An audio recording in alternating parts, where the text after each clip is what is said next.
Welcome to the program today. Ted Williams with you, inviting you to stay with us as we discuss a very important topic. Some may say it's controversial, but we're not going to discuss pros and cons. We're going to discuss how it affects you today and maybe give you some information so you can make your own decision on some of these things. What we're going to discuss is the Affordable Health Care Act, also known as Obamacare. And I'm sure you've heard about it, but do you know how it affects you? What are your choices? Why do you need it? Do you need it? Those kind of things. Our guest today, Chad Webb, is with the Diabetes Coalition, and Sister Janet Petersworth is with Our Children, Our Future campaign. We want to welcome both of you to our program today. Thank you. And, good to be here. You know, what is Obamacare or the Affordable Care Health Act? Well, the Affordable Care Act is a new legislation. Actually, when I say new, it dates back to 2010, but its focus is preventative health care, so that in 2010 we were able to take advantage of a lot of the prevention kinds of tests and diagnosis that we could do. And then just recently, this particular, in 2013, we got into the health insurance part of that. But the Affordable Care Act has been around for a while and it's done a lot of good things so far. Does it cost a lot of money to sign up for something like that? No, it doesn't cost anything to sign up. Oh. However, depending on your income and depending on the type of insurance you want, you do have to pay, as you would for any insurance, a premium and some out-of-pocket expenses. Okay, so if people are offered this and they choose not to take that or another health care insurance, are they fined? Yeah. The system initially is going to assess about a $95 penalty, but that would be assessed in their 2014 tax return. So it wouldn't be this year, it would be when you were filing your tax returns about this time in 2015. Now that initial amount of $95 or 1% of your income, whichever is greater, increases year by year until it reaches a sum about around $600. While we're on that topic, a lot of people are probably asking the question, you know, if I'm healthy, I eat good, I exercise, diet, say my prayers, take my vitamins, do I really need to pay money to buy health care if I don't qualify for the free part? Well, yeah, you can do all those things, but who knows whenever you're going to find yourself sick.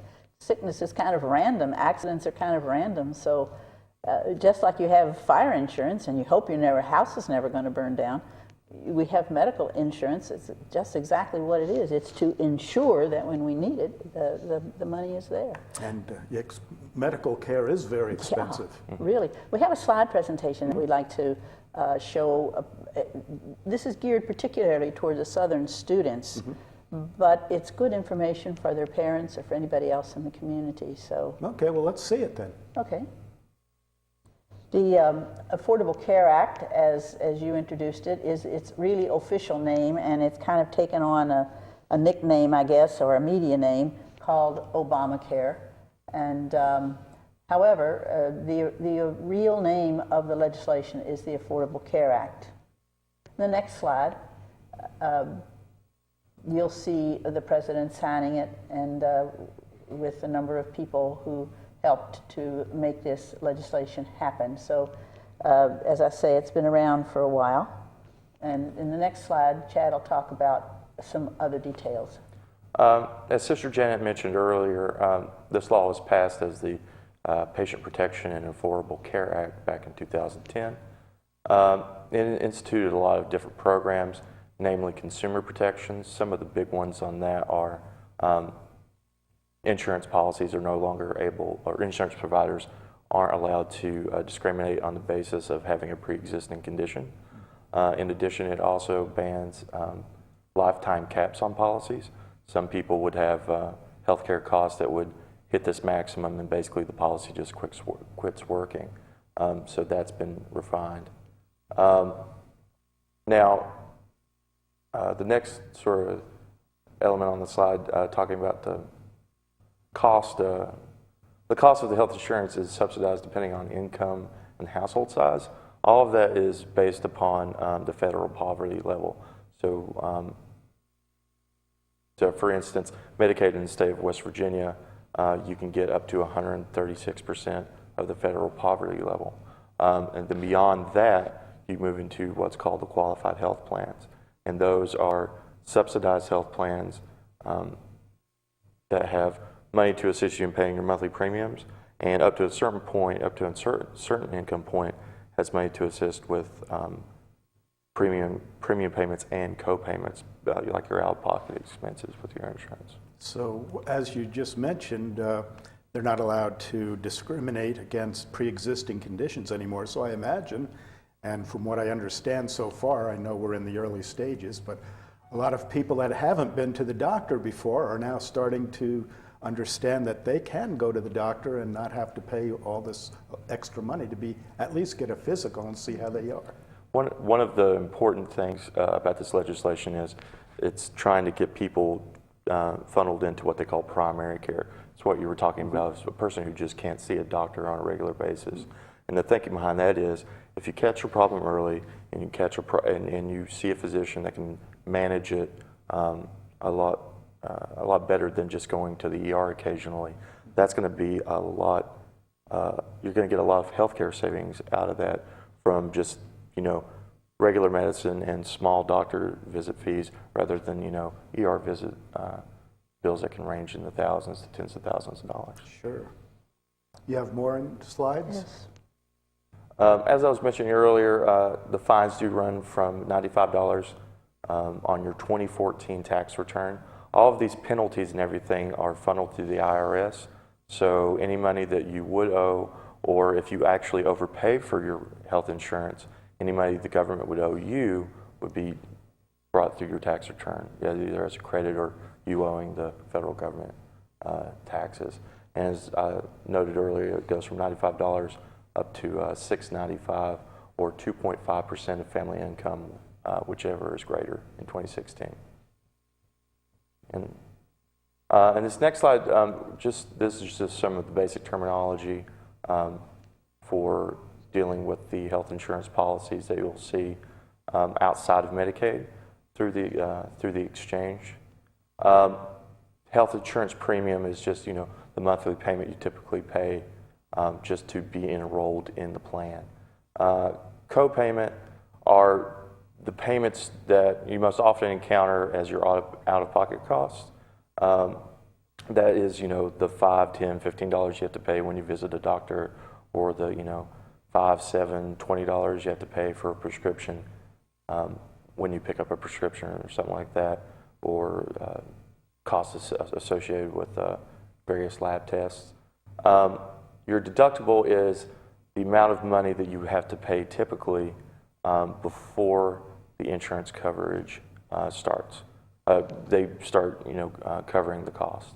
And that can range anywhere from $100 to several $1,000s, depending on which plan you select in the exchange. Mm-hmm.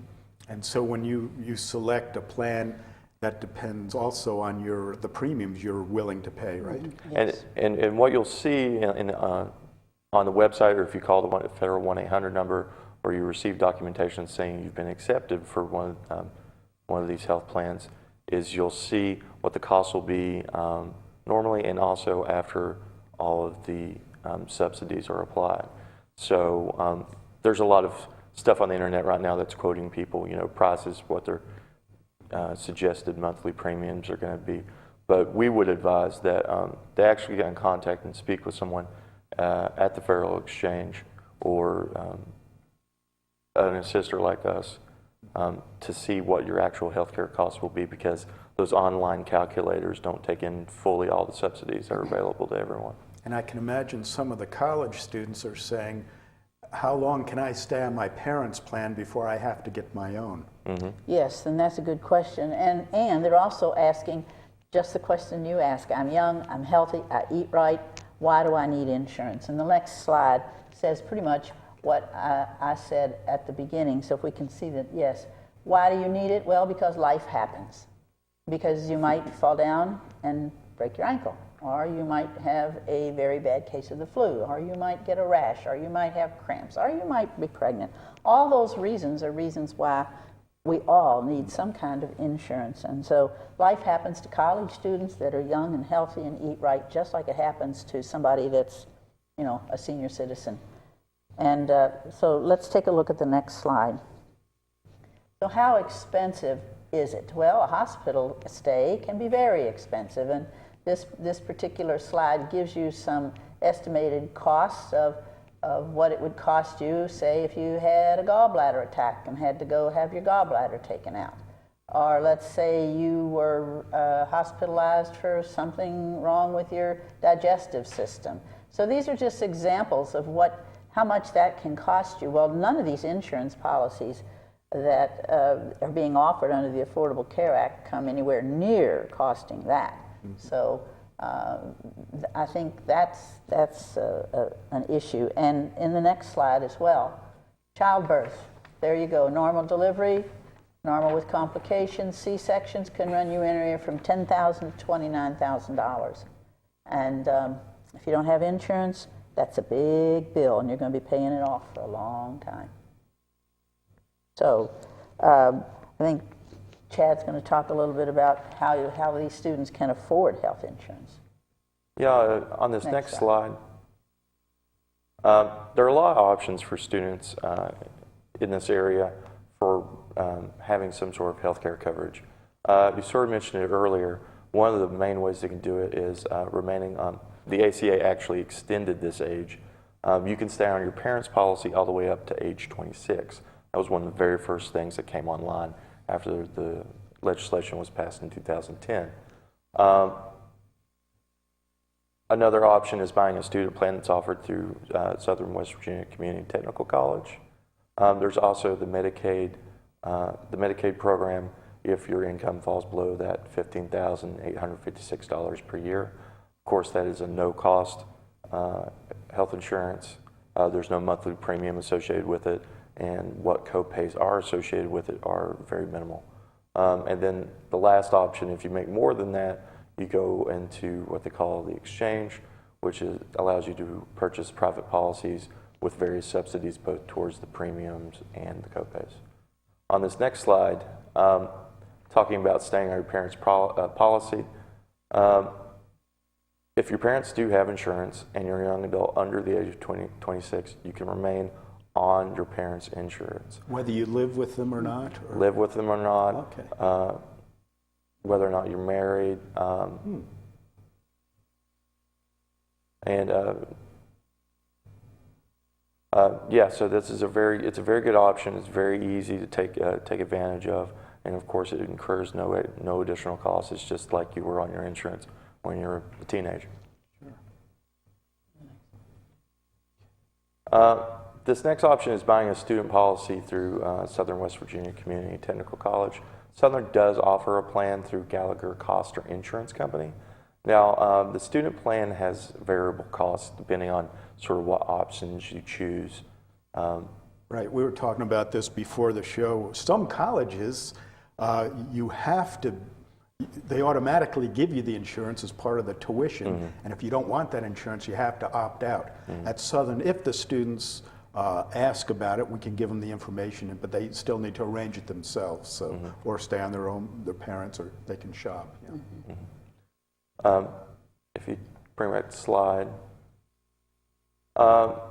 Now, of course, this is something you're going to want to talk to the registration people about if you are interested in this option. If you advance to the next slide, yeah. We have another option.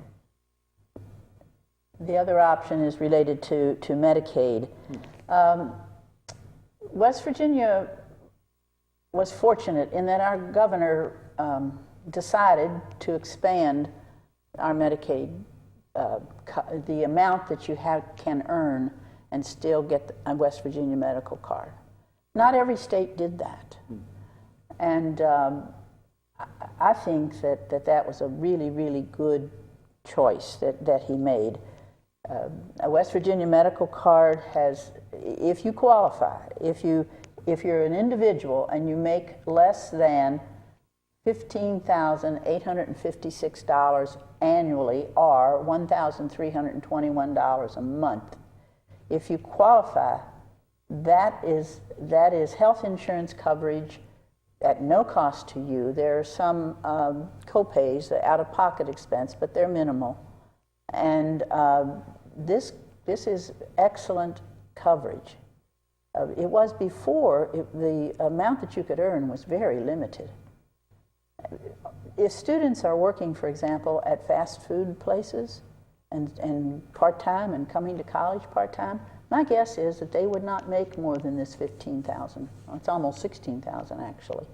If they are a single mother or father with a child, they'd be counted as a family of two. They could make up to $21,000 and still qualify for a West Virginia medical card. And a family of three, let's say you're single and you have two children, or you have a mom and a dad and one child, and you're a student, and the family doesn't make more than $26,900, you still qualify. The expanded Medicaid, I think, is really, really a good option. So we'd want students to think about that and to look at that and see if they qualify for that medical card. Advancing to the next slide. Your options, if you don't qualify for Medicaid, or you don't purchase insurance through Southern, or you don't have insurance through your parents, is to go into the health insurance marketplace. Everybody's probably heard about healthcare.gov. That's the primary way for West Virginia residents to sign up for these health insurance. They're called qualified health plans. Now, these run, the subsidy premiums we were talking about run all the way up from 136% of the federal poverty level all the way up to 400%. So for a family of four, you can receive some sort of subsidy almost up into $80,000 to $90,000 a year range. So there's subsidies available for a large percentage of the American population and a large percentage of West Virginians. Now, the way that's going to work is it's a sliding scale. So as you make more income, you get less subsidy. But between 136% and the 200%, you get additional subsidies on top of just your premium subsidies. And for a lot of people that are working service industry jobs, minimum wage jobs, and just happen to be based on the size of their household, happen to be making more than the expanded Medicaid cutoff, the cost can be pretty minimal. We're talking between $30, $40 a month, up to $90 a month. And of course, that's depending on the size of your household, where you live in West Virginia, and also how much you make. So it's a really good set of options. And as we mentioned at the top of the program, one of the messages that you're trying to get out is that you have to have some kind of insurance, or you're going to be fined. Mm-hmm. Yeah. Some kind of health insurance that qualifies. You can't just have anything. That is correct. Has to meet the essential requirements of the Affordable Care Act. Okay. Yeah. And that's what you're saying is listed here on this website? Those 11 policies are listed on the exchange. That you reach those by the 1-800 number, the federal 1-800 number, or healthcare.gov. And we have 11 different plans offered by Highmark, Blue Cross Blue Shield. All of those meet the standards, even the cheapest plan. Now, what's going to happen is, as you move through those plans, premiums are going to increase and the level of coverage you receive is going to increase. But the bare minimum one basically covers you for what they call catastrophic events, which is basically getting hit by a car, or having a serious injury, or being stricken with a serious illness. What that's going to do is you're going to have to pay a lot of out-of-pocket costs. Once you hit this threshold, the coverage begins to cover 100% of your costs. So you're going to have not a huge amount of cost up front, but it's going to prevent you from having those $40,000, $50,000, $60,000, $70,000, $80,000 hospital bills for just some unforeseen event. And I think you can have 3 visits to a physician in the course of a year with that catastrophic plan. That plan is for sort of a limited population, though. It's for the younger people, those people that you're talking about, that don't think they're ever going to get sick. So, you know, it's something to look at. It has not been very popular in West Virginia. We got some statistics today, which I think are interesting. So far, over 18,000 West Virginians have completed applications, and that represents 26,800 people. So that would be, you might complete an application, but there might be 2 or 3 people on your application that are going to get covered through that. And we have another 10,000 plus who have qualified for the expanded Medicaid. And so we're very interested in trying to get people to go on and get signed up, because sooner or later they're going to have to do it. And I've run into people who will say, well, you know, I don't want the government telling me this. Well, we have to have automobile licenses. They tell us that. There are other things that are laws that we comply with. And so this is the law. And we can debate it all we want, but it is the law right now. Okay, any more slides? Excuse me. Yes, if you'll go to the one about prevention. We said earlier that already in 2010, the new health care law emphasized the prevention. So Americans can now have annual preventative care. They can visit their physician, and they can have tests such as mammograms. They can have other tests that would be related to, say, pre-cancer kinds of conditions. These are basically free. The insurance pays for them completely. These are on all the qualified programs, or this is the ACA? This is under the law. No matter which program you qualify for. Wow. These prevention things are there for your taking. Wow. The FDA-approved birth control pills and devices are preventative care, and they're fully covered, and 62 different types of screenings that you can have. So that's been around, but I don't think the general population really realized that and has taken as much advantage of that as they might. Right. Well, probably a lot of people are wondering, you know, this sounds like something I could qualify for. How do I get involved in something like this? I need help. Is that where you come in? That's where we come in, and that's where the website comes in, and that's where the 800 number comes in. All of those things that Chad has been referring to, the healthcare.gov. I did not bring the 800 number with me, but we can give it to you. Yeah, there are put people it on there. in all communities around West Virginia like us who are here to assist people. And we will be assisting students who want to sign up for this at the end of the month here on the Williamson campus. I believe it's the 28th of January, and the Logan campus on the 29th. And we'll be in the lobbies or the foyers or wherever the students gather to answer questions and to help them sign up if they like. And before that date or after that date, they have questions, or they might have 1 or 2 questions if they need help. How can they contact the last slide that we have, that is talking about consumer protection. You can't charge women more than men now, and you can't refuse to sell a policy to a sick person. These are some of the pieces of the law that we've already referred to. But if you go to the well, hello, that's, if you've got any questions, go to the next slide after the little dog, and there are our contacts. Chad? I can be reached at the Diabetes Coalition. The number there is 304-235-3400. And I can be reached with Our Children, Our Future at 304-393-1481. So. We'll also be scheduling different educational events around the area. We have presentations to sort of go through this same information to people who might want to know more or have a face-to-face conversation about it. And we'll also be having different type of events in the community, not just in Mingo County, but the surrounding counties. Yes, and both of the hospitals, ARH and Memorial, both have people who are qualified, who work at their hospital, who are also available for consultation or to help them sign up.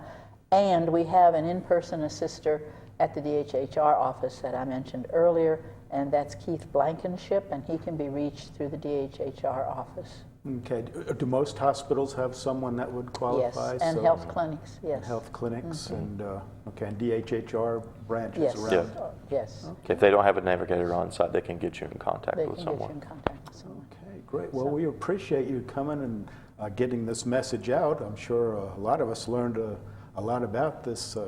We hear a lot about it, but we really don't know the nuts and bolts, and that's what you're sharing with us. And for those who have just tuned in, you can contact either Chad or Sister Janet or one of these phone numbers or websites to get more information about it. And we really appreciate you coming and spreading the message for us. Well, thank you for Thanks this for having us. opportunity. And we want to thank you for watching and invite you to join us again on our next program.